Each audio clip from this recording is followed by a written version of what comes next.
I have a few interesting tidbits here to kind of make the point. I already told you about the foals and the dams, the foals and the stakes winners. Now, anybody that knows anything about horse racing and has been following it for any kind of time will recognize some of these names. And even if you haven't, some of them are more recent. Triple Crown winners. There was two most recently. One was American Pharaoh, and then either the next year or the year after it was a horse named Justify. He had some pretty popular descendants. The most current ones that are still alive, at least they were of the time of this writing. This is, by the way, all from the Secretariat.com website, and I have corroborated most of this just from my own learning and being exposed to it. But his current popular descendants include AP Indy, Gone West, Stormcat, Elusive Quality, American Pharaoh, and Justify. Both American Pharaoh and Justify are direct descendants of his bloodline. Some of his other notable kids were his direct foals was a racing mare named Lady Secret. She won the Horse of the Year honors in 1986. His son, Risen Star, won 2/3 of the Triple Crown. He won the Preakness and the Belmont. He did not win the Kentucky. He had a bad trip. Got stuck in behind horses, never really got running, and a filly actually named Willing Colors won the Kentucky Derby that year. First time in a long time that had happened. But he ended up winning the Preakness and the Belmont in 1988. He was also champion 3-year-old in 1988. He, at the time, ran the second fastest Belmont, second only to his daddy, and had the second longest winning margin, second only to his daddy. He won his by 14 3/4 lengths. That's a long way. But it was only less than half as much as his daddy did. Put that in perspective. It now stands as the fourth fastest all-time Belmont. The other ones that are on that list for the fastest, I mean, Secretariat has the fastest, Belmont has the world record. The second fastest was a horse named Easy Goer. And the third fastest is AP Indy, which was mentioned earlier. AP Indy of his descendant. And the fourth fastest was Risen Star in 88. So 3 of the 4 fastest races are either at the Belmont are either Secretariat or 2 of his descendants. An interesting little fun little fact about Secretariat is that he really never got beat his 2-year-old year. As far as he was concerned, he won every race his 2-year-old year. The humans took one away from him, but as far as he was concerned, he won. And he knew the difference. And what I mean by he knew the difference is that when he would get beat, he only got beat 3 times his 3-year-old year. He did get beat 3 times. But every time he got beat, he got mad. He would sit back in his stall and he'd think about it and this and that and the other. He'd like kind of sulk for a time until it was time to go back to work. The next race out, after every time he got beat his 3-year-old year, he set a record. And that's a fact. After he got beat at the Wood with that Boyle, he set 3 track records in a row. One of them was a world record at the end. He lost again later that year to a horse named Onion at the Whitney Stakes. Came back the next race and set a world record for a 1 1/8 in something called the Marlboro Cup. He also lost at the Woodward Stakes to a horse named Prove Out. That was his last dirt track race. He moved to the turf, racing on the grass. on the grass course his next race out, and his next race out was called the Man of War Stakes on the turf. He set a course record in that race after losing in the Woodward. He's one of the few horses to win back-to-back Horse of the Year honors. He did it as a 2-year-old, and he also did it as a 3-year-old. And his 2-year-old's winning Horse of the Year is almost never done. The previous one to do it before him, I think, was Man of War, or it might have been Northern Dancer. I think it was Northern Dancer. But there's 3 voting bodies on that award for Horse of the Year, and Northern Dancer only got 2 of the 3, which was enough to get the award. Secretariat got all 3. He was a unanimous decision, which had never happened before for a 2-year-old. And then, obviously, winning the Triple Crown pretty much guarantees you the Horse of the Year honors any year that you win the Triple Crown. But you can only race for the Triple Crown in your 3-year-old year. It's a 3-year-old race only. So, he went and won Horse of the Year in his 3-year-old year. He set track records at the Gotham Stakes, where he tied the track record for the 1 mile at Aqueduct at 1:33.2. He set the Kentucky Derby track record at 1:59.2 for 1 1/4 miles. The Preakness for 1 3/16 miles was a minute 1:53 flat. The Belmont for 1.5 miles was 2:24, which is absolutely flying, which was a world record. The Man of War Stakes he did, which is also 1.5 miles on the turf. He did 2:24.4. He was only 4/5 of a second slower than he was for the 1.5 miles on the dirt when he set the world record. Think about that for a second.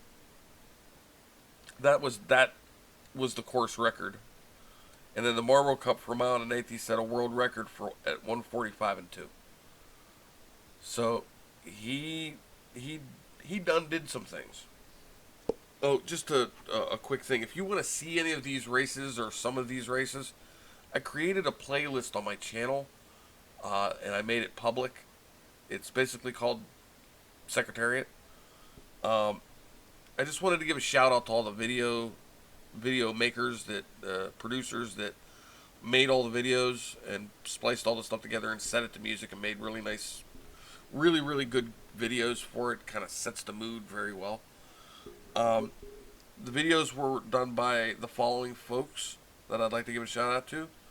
I Am a Knoll, Kierguard 73, YO Cowboy, Rim Fakes 96, Steve Collins, Horse Racing, the Dole Institute for Politics, Dingers, Time for Something Extra, New York Racing Association, and Capital OTB. That's who made all the videos that I have on that playlist. Please give them a look and a like and a shout out. They have other really good stuff on there.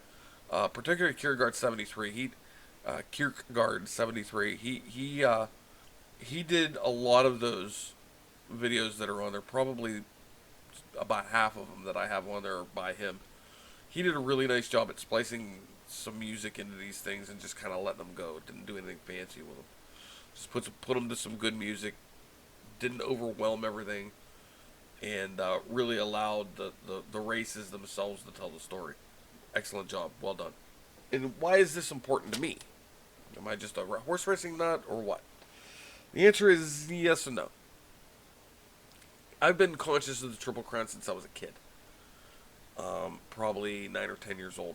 I started really paying attention to it. I saw it on TV. My dad was happened to be watching one of the races. And probably not paying attention to it, but it kind of fascinated me. It was like, wow, look at all these horses, and boy, they're going fast, and gee, that's a lot of horses. And it was probably a Kentucky Derby. I think one of the earliest ones that I remember, unfortunately, was Barbaro. Was it Barbaro? No, I probably go back a little further than that. I remember California Chrome.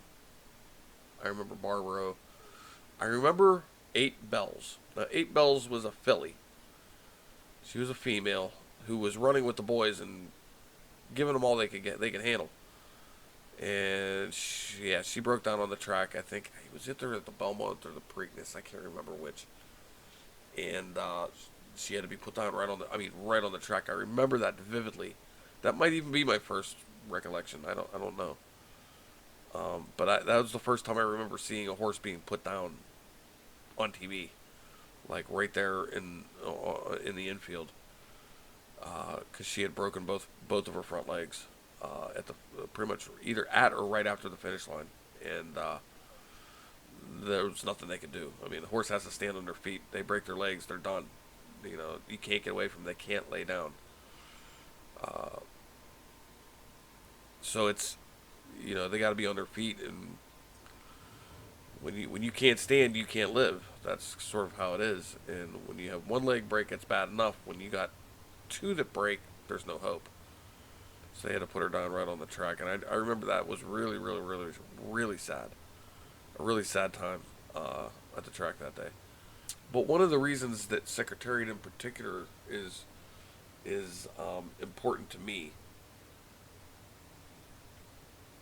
I was fortunate enough to kind of luck into being part owner of his great great grandson.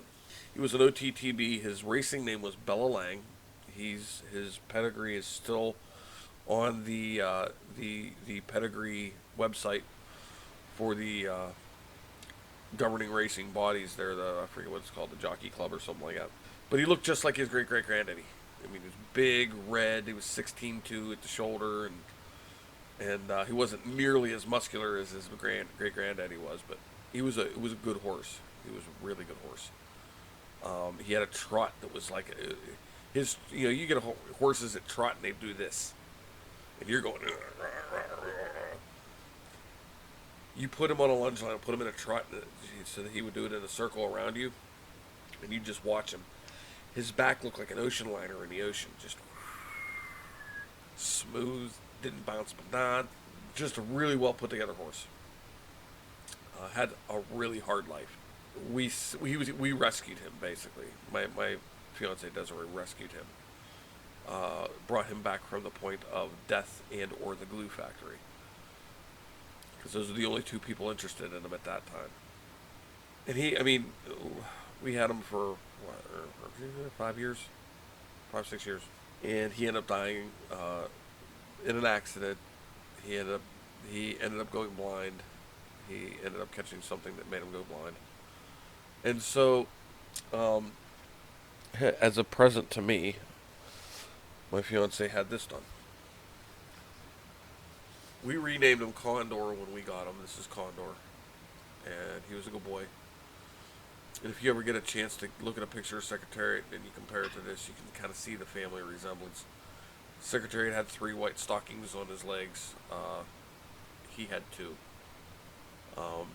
But Secretariat also had a white blaze down the nose here, and Secretariat's looked like a diamond, and it came down nice, real thin down the nose. His was a little wider. But yeah, this is my boy. I miss him dearly, and it came into sharper relief a few weeks ago when my fiance's horse passed away. He had been losing weight and he was getting sick, and we weren't sure why. He was quite a bit older than Condor was, but she had him since he was a baby. Literally helped bring him into the world. She helped with the birth. He was a surprise. They bought his mother, and he came with, and nobody knew he was there until Mama showed that she was really pregnant. And she had him all his life, and when he got sick, that was a really tough day. It was a tough time. So it kind of brought it into sharp relief that, maybe I should share these things, these thoughts, these things about Secretariat, because he does mean something to me. Because I had a piece of him. I had a piece of Secretariat that was mine. He was my friend, my companion, my horse. And I think to do justice to the memory of Condor, putting things out there about his great great granddaddy helps preserve his memory. Helps preserve Secretariat's memory and helps preserve Condor's memory. Because that's where he came from. And where he came from was pretty freaking special. Once in a lifetime horse. By the way, Secretariat died very sadly in '89. He developed something called laminitis. Now, if you've never heard of laminitis, I want you to take your finger, and I want you to take your fingernail as hard as you can, pull it back away from your finger. You know, put it down on a table and lift up on your fingernail with anything hard enough to make it move. It's like having your fingernails ripped off slowly. Can you imagine what that feels like? I can't. It's got to be painful. He had developed it around Labor Day in '89. They thought they had it under control. They were treating it. They were trying to bring it under control, bring the inflammation down, bring the swelling down. They thought they had it under control, and at the end of September, it came back with a vengeance, and it got worse and worse. And he was in so much pain and so uncomfortable that they had no other choice but to put him down. A champion, any horse like that, but especially a champion like that, it's not right to let him suffer. Not being able to stand upright, not being able to move, not being able to walk comfortably, not being able to get away from it. Not being, because he couldn't lay down. The horses don't lay down for very long stretches at all, because their organs are so heavy that if they laid down on their side and laid completely down flat, eventually their organs would suffocate them, because they would be pressing on their lungs, they wouldn't be able to breathe. They had a funeral. He was one of the few horses given the honor of being buried whole. Most horses were buried, the head, the hooves, and the testicles, if they still had them. And the rest would be turned into glue or Korean dog food. He was buried whole, and it's a rare honor. One of the things they found, and one of the reasons maybe he was better than everybody else, was his heart, his ticker. His ticker was more than twice as big as the average racehorse. The average racehorse's heart is about 10, 12 pounds. His was like between 20 and 24 pounds. Just a huge heart. It's a genetic thing. He got it from his mom on his mother's side of the family. He was able to pump blood faster than everybody else, more efficiently than everybody else. He was able to crack up and synthesize oxygen faster than everybody else. So he had this superior motor inside him that really allowed him to do what he did. And ironically, Sham had that same gene. Sham's heart wasn't quite that big, but it was like 18 pounds, which is one of the reasons why he was so good. Bill Nack was asked once at a speech he was given, I think it's on one of the videos on the playlist. He was asked what he thought of Sham. He says, you know what?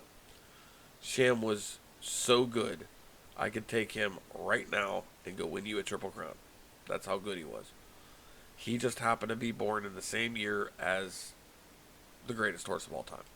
I've never seen Secretariat do the things that he did. Circling the field on the first turn at the Preakness. Hasn't been done before or since. Nobody does that. Nobody makes that move. Running full out, fast as you can go for a mile and a half. Nobody does that anymore. Nobody ever did it before that. It's never been done. It never will be done again. There's been millions of horses that have come of age that could have raced in that race, and it's still, those track records and world records still stand. That world record will never be broken. Because nobody would allow their horse to race that way. Everybody that was watching the race thought that Turcotte lost control of the horse. Nobody allows the horse to just run all out for a mile and a half. Mostly because none of them can do it. He just happened to be able to. The track announcer even said it on TV. He's like, that is a record that may never be broken. That record may stand forever. And it very well might. Nobody had ever done that before. win the Triple Crown and set a record in every race. You'll never see that again. Not in our lifetime. Maybe not in any. It's that special. I just wanted to express some stuff about Secretariat and why I felt he was important. I hope you all enjoyed it. I know I enjoyed talking about him. I always do. Check out the playlist. Celebrate this horse. He's a national treasure. He was called Super Horse for a reason. Learn about him. Teach your kids about him. Anyway, I just wanted to lay that all out there, and hopefully somebody out there will find this interesting and give it a like, give it a comment, subscribe to the channel. Until the next video, whenever that may be, probably in a couple days. I hope you all stay safe. Don't forget to love each other. Stay cool.